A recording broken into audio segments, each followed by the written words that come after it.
Hejo, witam was bardzo serdecznie, z tej strony Hejtas, a dzisiaj chciałbym wam opowiedzieć coś, omówić z wami grę Indigo Park. Chapter 1 wyszedł niedawno, Indigo Park, jeden z maskot horrorów, który czekałem z niecierpliwością i w końcu wyszedł. I ja sobie go ograłem jakiś czas temu, chyba tam 3-2 dni temu go ogrywałem i muszę wam powiedzieć, że jeżeli chodzi o najnowsze maskot horrory, takie typu jak Garten of Banban czy inne też maskot horrory, wypada on naprawdę dobrze. Na pewno lepiej niż taki Garten of Banban, który generalnie jest jednym z najgorszych maskot horrorów, ale nie tylko Garten of Banban, bo też inne. Ale dzisiaj chciałbym wam opowiedzieć o takim Indigo Park.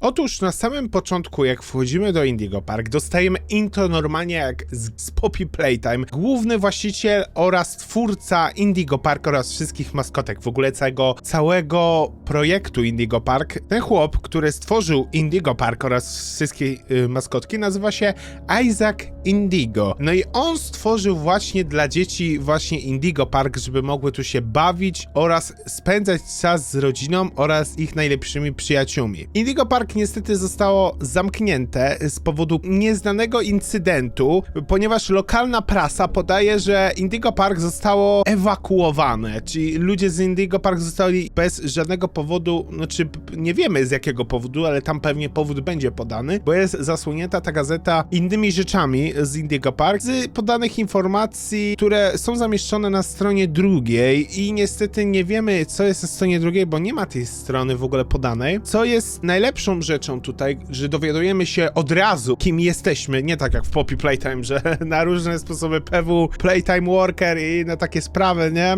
nie pokażą nam, kim jesteśmy, nawet imienia nie pokażą. Mamy tutaj czat, którym piszą dwie osoby do siebie. Jest to Ezain oraz Laura Speakers 53. No wiemy, że to jest Laura, ponieważ tutaj nam się przywija jej imię i od razu wiemy też, jak ma na imię. Nazywa się on Ed. Może być Eddie lub po prostu Ed. I po prostu piszą tutaj właśnie o tym, że będzie się tam wybiera w następny weekend, czy chce iść z nią, ona, że coś tam z nią nie halo i on próbuje się z nią umówić tutaj na jakąś rzecz za tydzień. Możliwe, że na randkę albo na KKK, czyli kino, kolacja i taki mały żarcik, ale wiecie, o co chodzi. Dalej mamy pokazane, jak nasz główny bohater wjeżdża samochodem do właśnie tej placówki. Mamy tutaj Oceanation Odyssey, czyli oceaniczna przygoda, gdzie mamy właśnie tutaj węża wodnego, czy też wąż wodny, czy też węgorza po prostu. Chodź w końcu się spotkać. I jest to możliwe antagonista drugiego chaptera, bo widzimy go na końcu gry, ale to musicie sami zobaczyć, bo ja wam tego nie pokażę, jak on tam wygląda, bo już nawet pokazali wygląd, jak będzie następna postać wyglądać, więc fajnie, że nie bawią się tak jak twórcy Poppy Playtime. Dalej mamy wejście do tego naszego Indigo Park, no i mamy samo logo Indigo Park. Nic więcej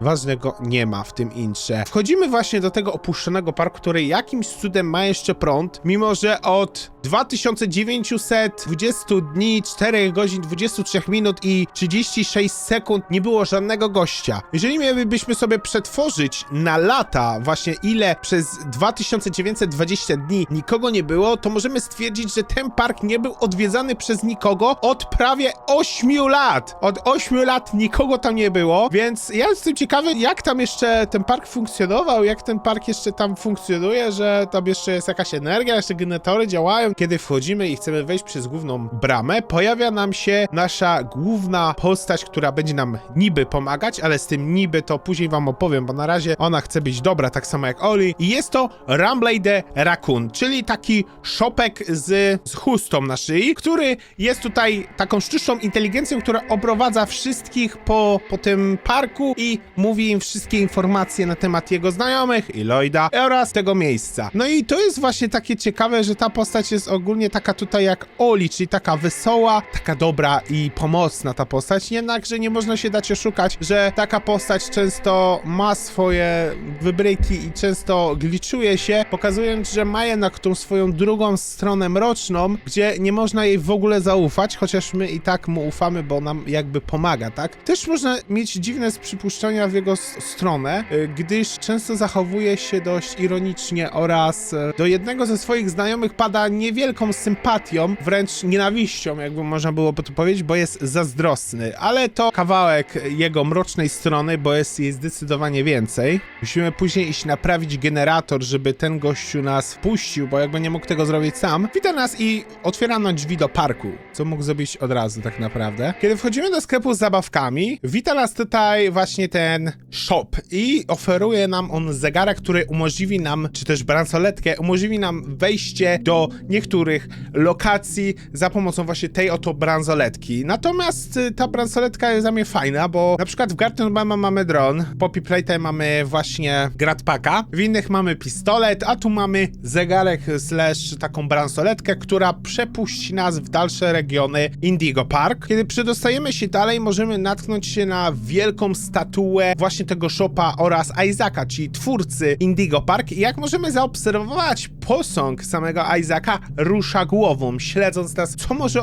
oznaczać, że ktoś jednak zajmuje się tym miejscem. Dlaczego ten posąg akurat za nami się obraca? Możliwe, że to sam Isaac, tak jak mówiłem, albo może też ktoś, kogo nie znamy. Albo nawet sam shop AI, który pomyślał sobie, że poobserwuje nas prywatnie. Tak samo jak idziemy dalej, kamery za nami się ruszają. To znaczy, że albo AI, albo ktoś lubi nas śledzić i trochę nas postraszyć. Kiedy idziemy dalej, kolejne informacje o jego przyjaciołach nam podaje. Przejeżdżamy pociągiem po każdym pokoju, gdzie znajdują się takie kartonowe postacie swoich przyjaciół, które gadają ich głosami i poznajemy ich, jak tam, ile lat już ze sobą współżyją lub inne takie. No, tam mamy Molly, tego węgorza śmiesznego, no ale później się robi ciekawie, bo dojeżdżamy do miejsca, gdzie jest zniszczone i mamy tam generalnie bardzo dużo gruzów, jakby coś tam spadło. A Rambley, zamiast coś nam powiedzieć o postaci, bo tu jest postać i tu jest postać, która jest bardzo ważna, jest zniszczona. I generalnie jest to miejsce bardzo gruzowate i zniszczone. I kiedy on chce nam powiedzieć o tej postaci, wszystko się gliczuje, jakby nie chcieli nam powiedzieć prawdy. I ta postać tutaj, makieta tej postaci jest zniszczona i nic tam nie mówi. Ale kiedy idziemy trochę dalej, mamy tam animatroniczną Molly. Jest ona zniszczona oraz po gruzach. Możliwe, że spadła ona tutaj, ale mówi ona nam bardzo ciekawą kwestię, którą nie możemy na sam początku zrozumieć, bo się gliczuje i psuje, ale jak wsłuchamy się i damy sobie go do programu do montowania,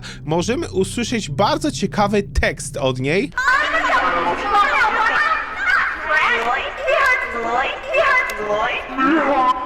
Że bardzo skrzywdził Lloyda. Możliwe, że Rambley nie jest do końca tak przyjazny, jak nam się wydaje, ale z tego, co jak widzimy po spotkaniu z Lloydem i o tym, jak się wypowiada na jego temat, nie są oni najlepszymi przyjaciółmi i wręcz Shop ma do niego wrogie zamiary i pawa do niego bardzo dużą nienawiścią, co możemy usłyszeć w jednej z kwestii, jeżeli przyniesiemy figurkę Lloyda, żeby podał nam informacje o nim. I don't get why we even have those. And why do they only make one of Lloyd? Is it because he's the loudest? I can be loud too! Where's my limited edition throwback plush? Where's Molly's? Where's Finley's? Give this mistake to a child and they'll cry. To jest bardzo zły i irytacja wręcz kipi z niego, gdzie mówi, że są bardzo głośny i że ludzie go kochają za to. On też może być głośny i wręcz jest o to zazdrosny, że ludzie bardziej lubią Lloyda niż samego Shopa. No nie wiemy, co tam się ogólnie stało i mam nadzieję, że jakoś nam to wyjaśnią. Dalej właśnie jak idziemy, właśnie tu wychodzimy, to wchodzimy do teatru, gdzie musimy znaleźć klucz do drzwi właśnie do miejsca, gdzie znajduje się miejsce Molly. W tym teatrze jest ktoś, kogo Shop bardzo nie lubi. I jest to Lloyd. Tylko, że myślałem, że Lloyd to też będzie taki animatronik, wiecie o co chodzi? A okazało się, że jest to prawdziwy lew. Znaczy prawdziwy. Wygląda jak prawdziwy, bardzo wygląda realistycznie, jednak jest dalej animatronikiem. I jest to bardzo dla mnie dziwne, że takie animatroniki były w ogóle robione i umieszczane w takim miejscu jak to. No, kiedy odzyskujemy klucz, atakuje nas właśnie Lloyd, tylko że przez dźwięk z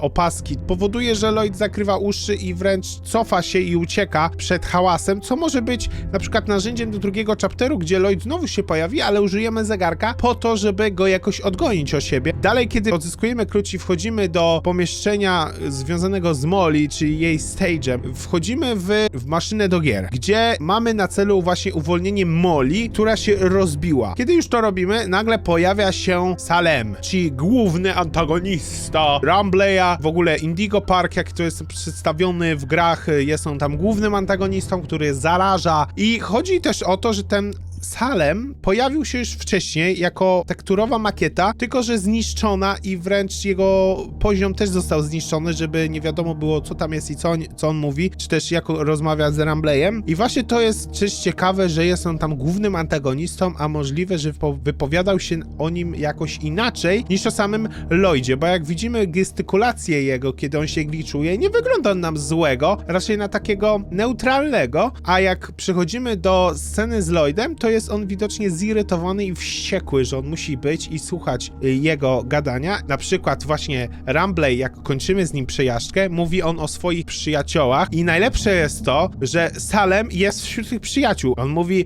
że fajnie, że poznaliśmy jego i jego przyjaciół i Lloyda. Nie wymienił Salema jako Salema i Lloyda, tylko przyjaciół i Lloyda. Co może być, że Salem jest przyjacielem Rambleya, a Lloyd jest właśnie tym głównym złym dla niego. Przechodzimy do landing pad, gdzie mamy miejsce wyciągnięte z Poppy Plate'ami i Garden of Mama połączone w jedno. Kiedy szukamy rzeczy, żeby odgadnąć te kostki, czy co to jest, no, dziwna to zagadka według mnie. Co jakiś czas pojawiają się Molly, strasząc nas, pokazując, że ja tu jestem i uważaj se jednak, bo cię schrupie moim dziobem. No i kiedy już otwieramy drzwi główne, i kiedy chcemy już iść dalej, nagle pojawia się Molly, otwiera drzwi i zaczyna się pościg. Kończymy pościg tym, że zamykają się drzwi przy tym właśnie Molly, odcinając jej głowę. Wylatuje bardzo dużo soczystego kompotu, który ma bardzo czerwony kolor. Mi się wydaje, że tutaj coś kombinowane było z makiem i to jest pewnie... Ja wiem, co tu było zamiast maku. Tam był Poppy Plate, mamy mak. Tu ja wam powiem, co my tu mamy. To jest po prostu kisiel. Oni dają tam kisiel, czerwony, truskawkowy i tak powstają animatroniki w ten Indigo Park. Kiedy znajdziemy starą głowę Rambleya i damy mu, żeby powiedział nam trochę w tym takim kiosku śmiesznym, co to jest, ogólnie opowiedział nam o tym, dostajemy nagranie z dwóch pracowników, które nawiązuje do Five Nights at Freddy's, Old Sport i Go to Vegas. Hey Jackson, you hear about the new mascots? Yeah, think it'll put us out of a job? I think so. Old Sport. And right after we got this damn raccoon costume. Man, screw this place. I said we get our asses out of here and go straight to Vegas. Przechodzimy dalej do miejsca podwodnego, gdzie znajduje się sam węgorz, który wygląda dość fajnie. I fajnie, że od razu go pokazali i tam Ceregieli pokazali nowego antagonistę. Bardzo to fajnie, nie trzeba kombinować. Chociaż to zabiera trochę fan z teorii. Jeżeli ma być seria jak na darmowy chapter, który trwa prawie godzinę, to jest naprawdę fajnie. Jeżeli wam się podobało, zostaw łapkę w górę, subskrypcję. Ja was zapraszam do innych materiałów. Zapraszam was serdecznie do też komentowania. Ja się z wami żegnam. Do następnych odcinków. Cześć!